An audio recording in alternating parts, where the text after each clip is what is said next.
고속도로 한번 이제 잘못 들어가면 이제 빠져나오기 힘들잖아요. 그래서 잘못됐다는 것을 알고 돌이키려면은 그만큼 많은 시간과 수고를 해야만 됩니다. 우리 인생의 길을 가는데도 마찬가지인 것 같습니다. 우리가 어느 길을 선택해서 가느냐에 따라서 참 돌이킬 수 없는 결과를 초래할 수도 있고 원하는 목적지로 갈 수도 있습니다. 오늘 예수님께서는 두 개의 길과 또 두 개의 열매, 또 두 개의 기초에 대해서 말씀해주고 있습니다. 이 두 가지 중에서 어떤 것을 선택하느냐에 따라서 우리 결과는 완전히 틀려지게 됩니다. 선택은 자유죠. 어떤 것을 선택할 수도 있는 자유가 있지만 어떤 것을 선택하느냐에 따라서 그 결과는 아주 천지차이입니다. 멸망의 길이기도 하고 생명의 길이기도 한 것입니다. 그러므로 우리는 어떤 길을 선택해서 갈 것인가에 앞서서 그 목적지가 무엇인가, 그 결국이 어떻게 될 것인가를 미리 생각하고 방향을 잡고 나가는 것이 그게 지혜로운 삶이겠죠. 지혜로운 사람만이 인생의 올바른 길을 선택할 수 있습니다. 예수님께서는 오늘 말씀을 통해 멸망의 길과 생명의 길을 가르쳐주고 계십니다. 오늘 말씀을 통해 생명의 길을 선택하는 지혜로운 자들이 될 수 있기를 기도합니다. 첫째, 좁은 문과 넓은 문, 13절, 14절 말씀입니다. 13, 14절 말씀을 보십시오. 예수님은 두 개의 문을 소개하고 있습니다. 우리 다 함께 읽어보겠습니다. 시작. 좁은 문으로 들어가라. 멸망으로 인도하는 문은 크고 그 길이 넓어 그리로 들어가는 자가 많고 생명으로 인도하는 문은 좁고 길이 협착하여 찾는 자가 적으리라. 예수님은 먼저 좁은 문으로 들어가라 라고 명령하십니다. 우리가 좁은 문으로 들어가기에 힘써야 할 이유는 바로 그곳이 생명으로 인도하는 문이기 때문입니다. 여기서 문은, 좁은 문은 바로 예수님을 가리킵니다. 예수님께서는 요한복음 10장 9절에서 10장 9절 말씀 보십시오. 내가 문이니 누구든지 나로 말미암아 들어가면 구원을 받고 이렇게 됐죠. 바로 예수님께서 구원의 문이 되신 것을 말씀해 주고 있습니다. 또한 요한복음 14장 6절에서도 내가 곧 길이요 진리요 생명이니 나로 말미암지 않고는 아버지께로 올 자가 없느니라 라고 말씀하십니다. 신앙생활이란 한마디로 길이요 진리요 생명 대신 예수님을 따르는 생활입니다. 이 좁은 길을 가는 것입니다. 이 예수님을 따르는 생활은 결코 쉬운 삶이 아닙니다. 좁은 길이죠. 날마다 자기를 부인하고 자기 십자가를 지고 따르는 삶입니다. 하루 이틀도 아니고 일생 동안 날마다 자기를 부인하고 자기 십자가를 지고 예수님을 따른다는 것은 분명 좁은 길입니다. 가을 단풍이 들면 막 사람들은 막 여행을 다니겠죠.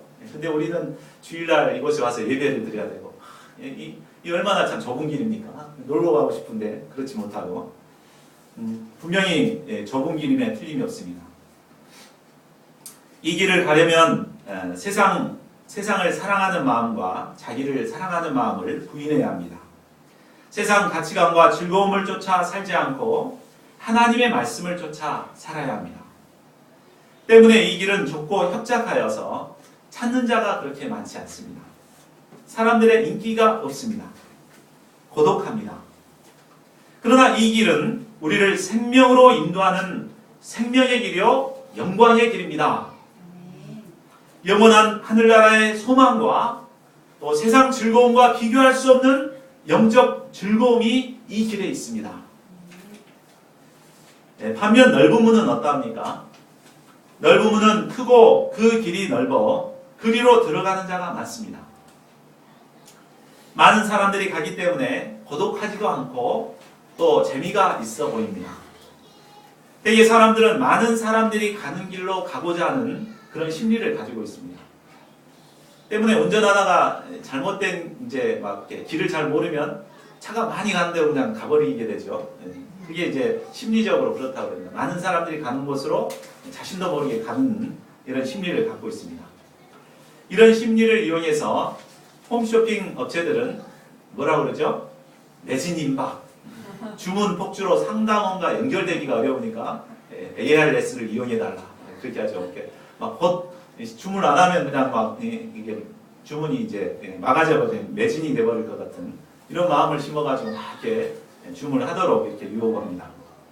또 정치인들은 여론조사를 통해서 유권자들이 압도적으로 지지한다 막 이렇게 막 하죠. 그러면 지지하는 쪽으로 막 이렇게 가게 되죠. 심리가.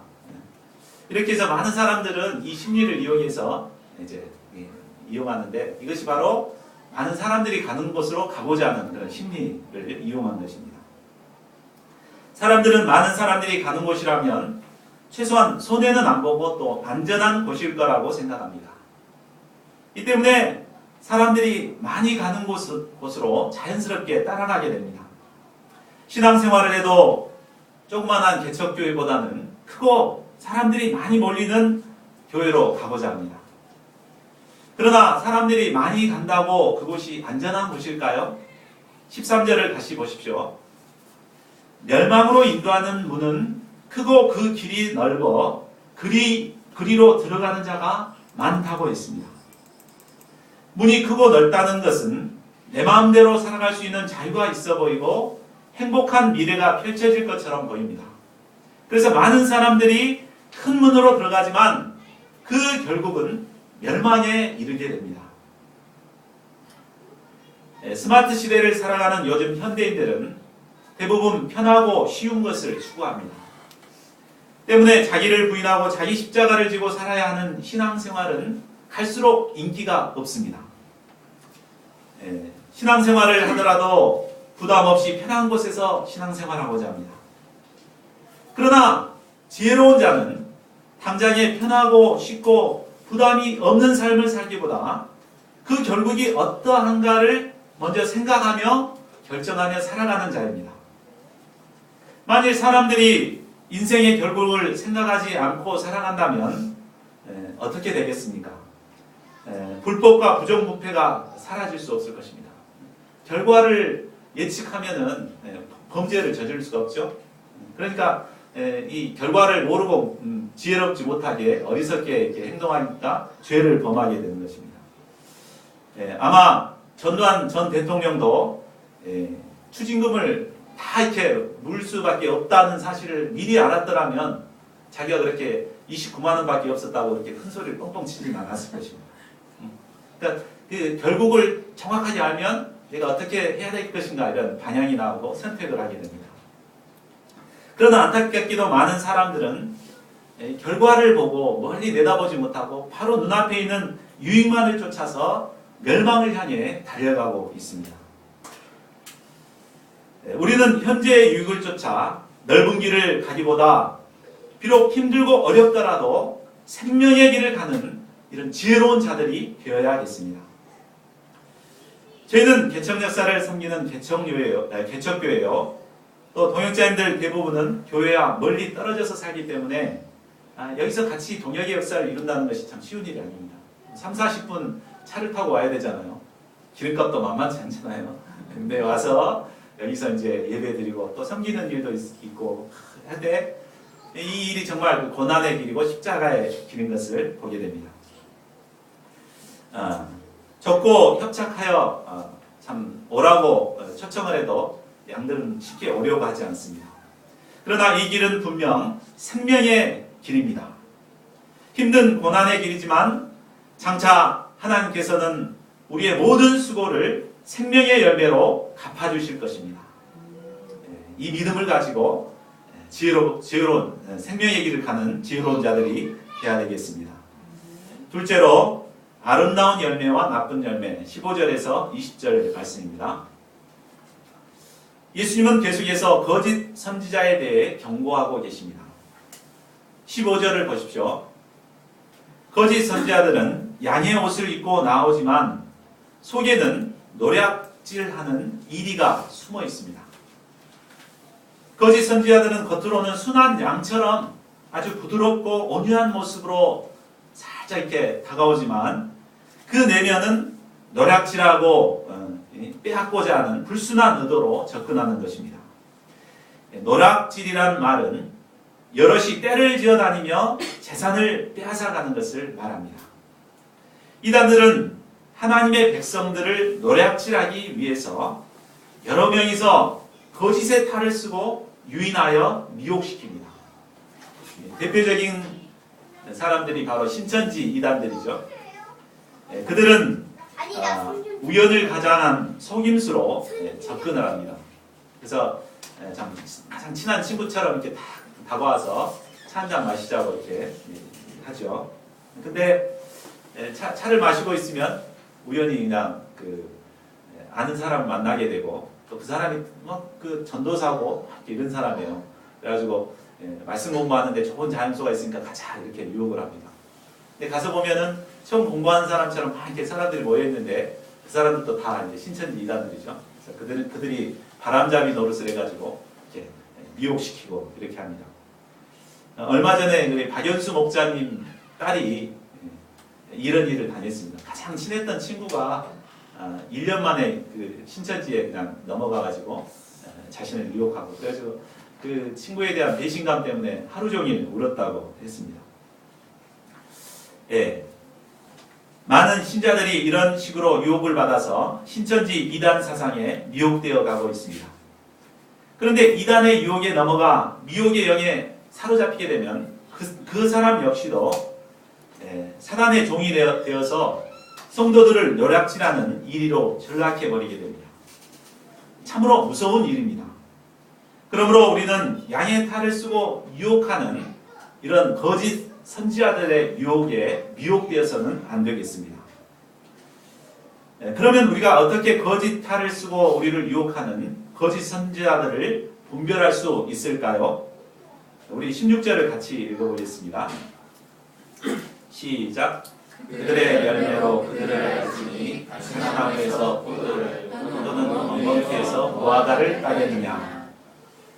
우리는 그들의 열매로 거짓 선지자들을 분별할 수 있습니다. 아름다운 말로 사람들을 속일 수는 있지만 인격의 열매, 생활의 열매는 속일 수 없습니다. 그러면 아름다운 열매는 무엇이고 또 나쁜 열매는 무엇일까요? 대표적인 아름다운 열매는 갈라디아서 5장 22, 23절에서 나와 있는 9가지의 성령의 열매일 것입니다. 성령의 인도함을 받는 사람들에게는 사랑과 희락과 화평, 오래 참음, 자비, 양성, 충성, 온유, 절제와 같은 성령의 열매들이 맺힙니다. 사랑이 풍성하고 온유하고 이렇게 용서하고 품고 감당하고 이런 성령의 열매들이 맺힙니다. 반면에 거짓 선지자들은 나쁜 열매를 맺습니다. 이 대표적인 나쁜 열매도 갈라디아서 5장에 나와 있습니다. 한번 19절에서 21절 한번 보시기 바랍니다. 그럼 같이 읽어볼까요? 시작. 육체의 일은 분명하니 곧 음행과 더러운 것과 호색과 우상숭배와 주술과 원수 맺는 것과 분쟁과 시기와 분냄과 당 짓는 것과 분열함과 이단과 투기와 술 취함과 방탕함과 또 그와 같은 것들이라. 이단들이 하는 일은 분열시키는 일입니다. 또 주의 종들을 미워하고 원망하고 원수 맺게 만드는 일을 합니다. 교회를 비난하고 주의 종들을 비난하고 판단하고 정죄해서 불신을 갖게 만듭니다. 그래서 교회에는 구원이 없다 이렇게 해가지고 자신들만 구원이 있는 것처럼 이렇게 불신을 심습니다. 그리고 교회 내에 분쟁을 일으키고 교회의 분열을 조장합니다. 그리고 결국에는 사명에서 떠나 육신의 쾌락과 방탕한 삶을 살도록 유도합니다. 우리는 이런 나쁜 열매가 보이면 사람들을 정죄하고 판단하고 교회를 막 판단하는 이런 사람들이 보이면 가까이 하지 말아야 됩니다. 맞장구 치지 말고 경계하고 물리쳐야겠습니다. 그러면 나쁜 열매를 맺는 못된 나무는 결국 어떻게 됩니까? 19절을 보십시오. 19절도 같이 한번 읽어보겠습니다. 경계하는 심정으로 시작. 아름다운 열매를 맺지 아니하는 나무마다 찍혀 불에 던져지느니라. 찍혀 불에 던져진다는 말은 뭔 말이죠? 분명히 심판이 있다는 얘기죠. 불심판이 있다는 것을 말해줍니다. 우리가 아름다운 열매를 맺어야 할 절대적인 이유가 바로 여기에 있는 것입니다. 아름다운 열매를 맺지 아니하는 나무마다 결국 찍혀서 불에 던져지는 무서운 불심판을 받게 됩니다. 불심판을 믿습니까? 심판과 지옥의 형벌이 있음을 믿습니까? 성경에는 분명히 하나님의 심판이 있음과 또 천국과 지옥이 있음을 말해주고 있습니다. 그러나 이것을 믿는 사람이 있고 믿지 않는 사람이 있습니다. 아마 오늘날은 심판이나 지옥을 믿지 않는 사람들이 더 많은 것 같습니다. 그러니까 막 마음대로 살죠. 과연 지옥이 있을까 없을까? 그것은 확인해 줄 수 없죠. 언제 확인이 됩니까? 죽고 나면 그때는 확인이 되지만 우리가 살아있을 때는 확인해 줄 수가 없습니다. 안타깝게도. 자, 보여주고 싶은데 보여줄 수가 없어요. 그렇다면 있을지 없을지 모르는 그 심판과 지옥이 과연 있는가 없는가? 우리가 이제 있을지 없을지 모르지만 한번 계산해 봐야 되죠. 어떤 삶이 정말 지혜로운 삶인가? 한번 생각을 해봐야 되겠습니다. 그래서 한번 이 시간은 잠깐 한번 생각해 보고자 합니다. 우리가 천국과 지옥이 참 없을지도 모른다는 가정에서 생각해 보면 네 가지의 경우의 수를 생각해 볼 수 있을 거예요. 첫 번째가 지옥이 있는 줄 알고 열심히 신앙생활했는데 딱 죽었더니 지옥이 없었어요. 이럴 수 있죠. 있는 줄 알고 막 열심히 신앙생활했는데 딱 죽어봤더니 웬걸 없어. 이럴 수 있어요. 그죠? 또 두 번째가 하나씩 넘기세요. 있는 줄 알고 지옥이 있는 줄 알고 열심히 신앙생활했는데 정말 있었어. 이런 수가 있을 수 있죠. 또 세 번째는 지옥이 없다 생각하고 내 맘대로 막 산 거야. 막 살았어요. 근데 진짜 없었어. 그럴 수 있죠. 없을 줄 알고 막 살았는데 없었어. 이럴 수 있습니다. 또 네 번째가 지옥이 없다고 막 생각하고 막 살았는데 딱 죽었는데 지옥이 진짜 있는 거야. 이런 이제 네 가지 경우일 수 있죠. 다른 경우 없죠? 자, 여기에 대한 결과에 대해서 한번 생각을 해봅시다. 첫 번째, 지옥이 있는 줄 알고 열심히 신앙생활했는데 없었다. 그 삶이 실패했을까요? 자, 그 사람은 살았던 동안 죄 짓지 않고 의롭게 살았어요. 영향력 있는 삶을 살았습니다. 그렇기 때문에 지옥이 없다 하더라도 그의 삶은 의미가 있어요. 자녀들이나 가족들이나 친구들이 저 사람 참 잘 살았다 이렇게 존중하는 삶이 될 것입니다. 그러니까 이 사람은 좀 손해날 것은 없는 것 같아요. 이렇게 살았어, 그죠? 자, 두 번째 경우를 한번 보겠습니다. 이 사람은 천국이 있을 거라고 생각하고 또 심판이 있을 거라고 생각하고 열심히 살았는데 정말 죽어보니까 있었어요. 그럼 정말 잘 산 거죠. 영원토록 이 천국에서 이제 하나님과 함께 예수님과 함께 천국을 누리게 됩니다. 참 이 사람도 지혜로운 사람인 것 같아요. 자, 세 번째 사람은 어떤가요? 없다고 생각하고 자기 마음대로 살았는데 진짜 없었어요. 근데 그 사람이 자기 마음대로 살았기 때문에 죄 짓는 삶을 살았겠죠. 그래서 죄악의 열매만 맺고 남들에게 부담만 주는 그런 삶을 살게 돼요. 그 사람의 인생이 성공했다고 볼 수 없겠죠. 또 마지막 이 사람 마지막 없다고 생각하고 내 마음대로 살았는데 가보니까 있었어요. 큰일이죠. 이 사람은 진짜 제일 불쌍한 사람일 것입니다. 그러니까 우리가 마지막 어떤 경우를 생각을 해보면 과연 있다고 생각하고 사는 게 정말 지혜로운 삶인가, 없다고 생각하고 사는 게 지혜로운 삶인가, 답이 나오잖아요. 지옥이 없다고 생각하는 사람은 정말 미련한 사람이에요. 정말 미련한 사람. 죽고 나서 있으면 어떡하려고 그래요. 큰일 나죠. 그러나 성경은 분명하게 말씀하고 있습니다. 지옥이 있는지 없는지. 자, 한번 살펴보겠습니다. 히브리서 9장 27절 보시겠습니다. 한번 같이 읽어볼까요? 시작. 한 번 죽는 것은 사람에게 정해진 것이요 그 후에는 심판이 있으리니. 누구나 다 죽죠. 죽고 나면 끝나버리면 좋겠는데 그 뒤에는 반드시 심판이라는 것이 있어요. 이 심판은 어떤 심판인가 다음 한번 보겠습니다. 고린도후서 5장 10절 이 말씀도 한번 같이 읽어볼까요? 시작. 이는 우리가 다 반드시 그리스도의 심판대 앞에 나타나게 되어 각각 선악간에 그 몸으로 행한 것을 따라 받으려 합니다. 다 반드시라는 말은 예외가 없다는 거예요. 봐주지 않아요. 뭐 누구 목자 양이라고 해서 누구 친척이라고 해서 누구 아들이라고 해서 봐주지 않고 누구나 다 각자 반드시 하나님의 심판대 앞에 각각 개인적인 삶의 모든 결산을 들고 가서 하나님의 심판대 앞에 서게 된다는 거예요. 그래가지고 어떤 삶을 살았는가에 따라서 하나님이 심판하시겠다는 거예요. 이런 분명한 심판이 있음을 성경은 말하고 있습니다. 또 이제 나쁜 열매를 맺는 자들에게는 어떻게 되는가 또 말씀하고 있죠. 계시록 21장 8절도 한번 같이 읽어보겠습니다. 시작. 두려워하는 자들과 믿지 아니하는 자들과 흉악한 자들과 살인자들과 음행하는 자들과 점술가들과 우상 숭배자들과 거짓말하는 모든 자들은 불과 유황으로 타는 곳에 두려워하는 자들과 믿지 않은 자들 다 어디로 가죠? 불과 유황으로 타는 못에 던져지게 됩니다. 이것은 구더기도 꺼지지 않고 영원토록 타는 곳이라고 했죠. 영원토록 불심판을 받게 되는 거예요. 지옥이 없다, 심판이 없다, 마음대로 이렇게 살아간 사람 똑똑한 것 같죠? 이제 죽고 나면은 후에 막심할 것입니다. 내가 왜 그런 삶을 살았던 거, 뜨거운 불심판을 받게 된다고 말하고 있습니다.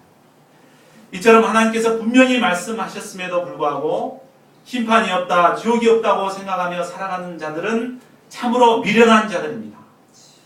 이런 미련한 자들이 되지는 말아야겠습니다. 하나님의 심판을 두렵고 떨림으로 준비함으로 아름다운 열매를 맺는 지혜로운 자들이 될 수 있기를 기도합니다.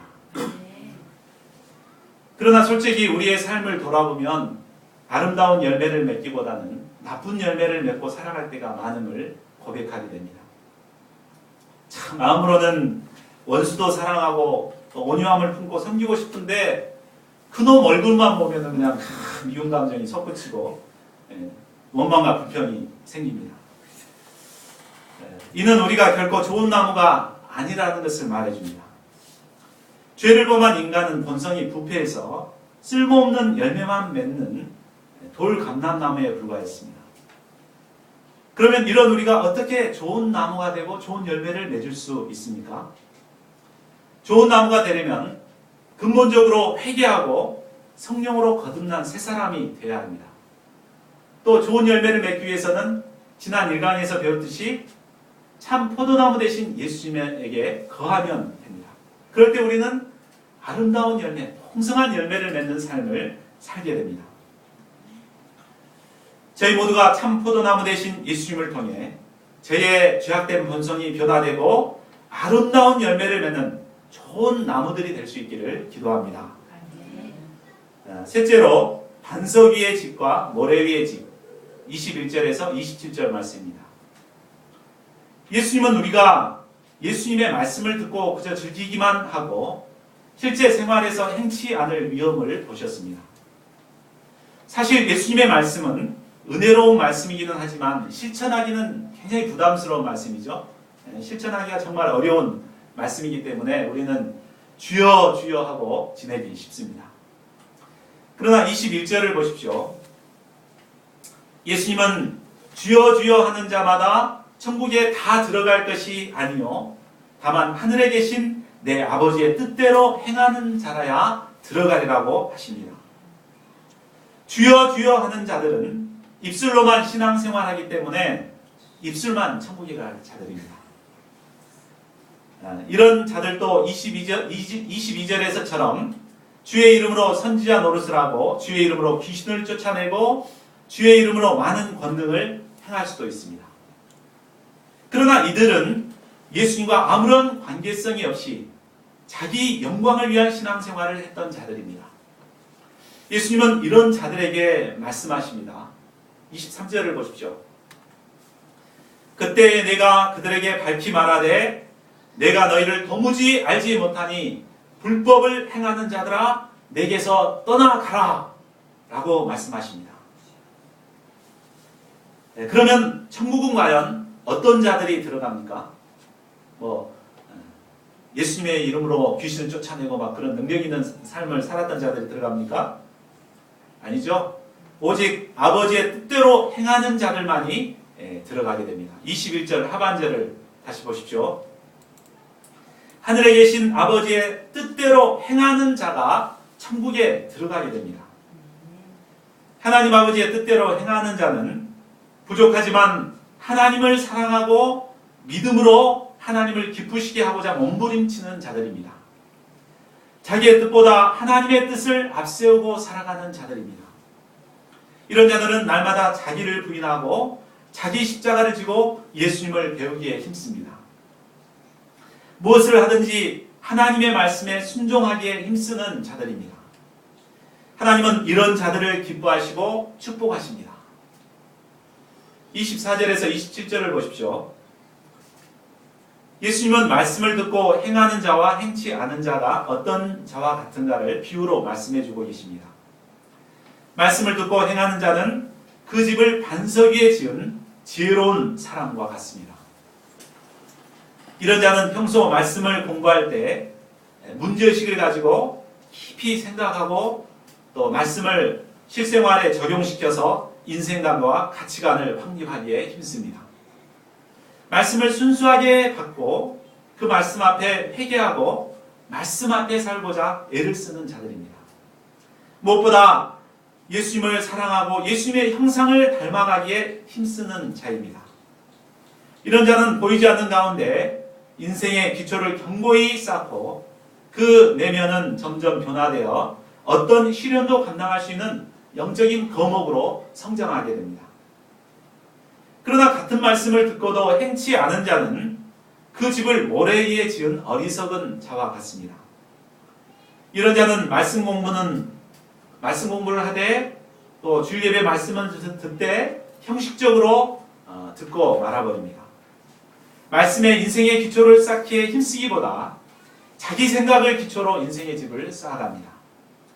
이런 자는 인생의 기초가 눈에 보이지 않는다고 무시하고 눈에 보이는 현실 세계만을 중요하게 여깁니다. 그리고 십자가를 회피하고 요령껏 신앙생활을 합니다. 이런 자들은 스스로 지혜롭다고 생각하지만 실상은 어리석은 자들입니다.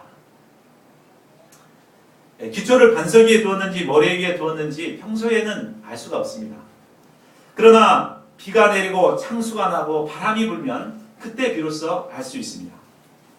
핍박이나 질병, 불의의 사고와 같은 창수가 나거나 또 세상 유혹과 의심과 불신의 바람이 불 때 그 기초가 드러나게 됩니다. 결국에는 죽음의 현실에 직면하거나 마지막 날 그리스도의 심판대 앞에 서게 될 때 모든 것이 벌거벗은 대로 확연하게 드러나게 될 것입니다. 많은 사람들이 인생을 살아가는 것을 집을 짓는 것에 비유합니다. 우리 인생은 집을 짓는 것과 같습니다. 집을 짓는 데 있어 가장 중요한 것은 바로 기초공사입니다. 기초공사는 눈에 보이지 않고 또 비용이 많이 들기 때문에 소홀히 하기 쉽습니다. 그러나 기초공사가 튼튼할 때 높은 집도 지을 수가 있고 또 어떤 시련에도 견딜 수가 있습니다. 저희 아들이 살고 있는 미국 LA에 가보면 거기는 지진지대이기 때문에 높이 집을 지을 수가 없어요. 그래서 대부분이 주택가에 가보면 단층으로 되어 있습니다. 단층집이고 2층, 많아봐야 2층이에요. 그리고 대부분 재료가 나무로 짓습니다. 이것은 이제 지진이 났을 때 피해를 최소화하기 위해서 그렇게 짓습니다. 근데 그 도심 다운타운이라는 데를 가보면 고층 빌딩이 있어요. 한번 사진을 보시겠습니다. 여기 보면은 전부 이렇게 1, 2층 이렇게 집인데 이 다운타운은 막 이렇게 높이 지어지잖아요. 이게 뭐 LA 대지진도 있고 그랬잖아요. 지진인데도 왜 이렇게 지을 수가 있었는가? 그것은 그 땅 밑에 거대한 안반층이 있다고 합니다. 그래서 여기 이제 그 다운타운에서는 기초공사를 그 땅에 있는 그 안반에 다 기초를 세워가지고 이렇게 하기 때문에 이렇게 높이 건물을 지어도 지진이 나도 넘어지지가 않는다고. 참 이와 같이 우리가 인생의 기초를 어디에다 기초를 내리느냐에 따라서 우리는 인생의 집을 크고 높게 지어 나갈 수가 있고 또 어떤 시련에도 견딜 수 있는 집을 지을 수가 있는 것입니다. 그러면 우리가 어떻게 어떤 시련에도 흔들리지 않는 견고한 기초를 쌓을 수가 있을까요? 그것은 어떻게 하는 자가 지혜롭다고 그랬죠? 하나님의 말씀 듣고 행하는 자라고 그랬죠. 말씀을 듣는 데서 그치지 않고 그 말씀을 내 것으로 영접하고 말씀에 순종하고자 하는 투쟁을 하는 자입니다. 또 참 어찌하든 순종하기 위해서 하나님께 도우심을 구하고 기도하는 삶이겠죠. 구체적으로 하나님의 말씀을 듣고 끝난 것이 아니라 하나님께서 주신 말씀이 과연 나에게는 어떤 의미가 있는가 깊이 한번 생각해보고 또 내 삶에 이렇게 좀 적용시켜보고 그리고 이 말씀을 통해서 구체적인 내 삶의 결단을 드리고 이런 삶을 사는 거죠. 그게 위해서 이제 소감이 굉장히 중요한 것 같아요. 소감을 통해서 말씀을 내 것으로 묵상하고 영접하고 살피고 또 결단하고 이런 투쟁이 필요합니다. 또 하나님께 참 연약함을 이기고 순종할 수 있도록 도와주시려고 하나님께 간구하고 기도하는 자세가 필요합니다. 그렇게 할 때 우리가 이제 견고한 기초를 반석에 놓는 지혜로운 자처럼 살아갈 수가 있는 것입니다. 이처럼 말씀을 순종하기까지 투쟁하는 것은 많은 시간이 걸리고 또 참 투쟁이 필요하지만 이것은 인생의 기초를 놓는 기초공사와도 같습니다. 기초공사는 겉으로 드러나는 작업은 아니지만 많은 비용과 시간이 투자됩니다. 위로 지상으로 이렇게 짓는 건축비보다 지하로 짓는 건축비는 시간도 2배로 걸리고 또 비용도 2배 이상 이렇게 들게 됩니다. 근데 눈에 보이지 않는 기초공사를 이렇게 보이지 않지만 튼튼히 할 때 우리는 높은 집을 지을 수가 있다고 했죠. 그 위에 우리는 보이는 것만 열심히 내라고 하는데 보이지 않는 이 기초공사를 하는 것이 정말 중요한 것을 말해주고 있습니다. 이렇게 보이지 않는 가운데 기초공사를 잘 받는 사람은 어떠한 환란에도 쉽게 무너지지 않는 견고한 집을 짓게 됩니다. 저희 모두가 말씀을 듣는 데서 그치지 않고 순종하기까지 투쟁하는 지혜로운 자들이 될 수 있기를 기도합니다. 그래서 어떤 환난과 역경도 능히 이겨내고 승리하는 승리의 삶을 살아갈 수 있기를 기도합니다. 결론을 맺겠습니다. 오늘 우리는 3가지의 선택에 있어 어떤 자가 진정으로 지혜로운 자인가를 배웠습니다. 그 첫째는 지혜로운 자는 남들이 많이 간다고 해서 편한 길을 가지 않고 좁고 협착에도 인기가 없을지라도 십자가의 길, 생명의 길을 가는 자입니다. 또 둘째로 지혜로운 자는 하나님의 심판이 있음을 깨닫고 좋은 나무가 되어 아름다운 열매를 맺는 삶을 살고자 투쟁하는 자입니다. 또 셋째로 지혜로운 자는 주여 주여 하고 말로만 신앙생활하는 것이 아니라 하나님의 말씀을 깊이 영접하고 순종하고자 투쟁하는 자입니다. 저희 모두가 지혜로운 선택을 하고 또 지혜로운 삶을 살아가는 자들이 될 수 있기를 기도합니다. 그리하여 어떤 어려움도 또 역경도 능히 이겨내고 마지막 심판의 때에 하나님의 인정과 칭찬을 받는 저희 모두가 될 수 있기를 간절히 기도합니다. 요절 말씀 7장 24절을 읽고 함께 기도하는 시간 갖고자 합니다. 우리 24절 한 목소리로 읽겠습니다. 시작. 그러므로 누구든지 나의 이 말을 듣고 행하는 자는 그 집을 반석 위에 지은 지혜로운 사람 같으리니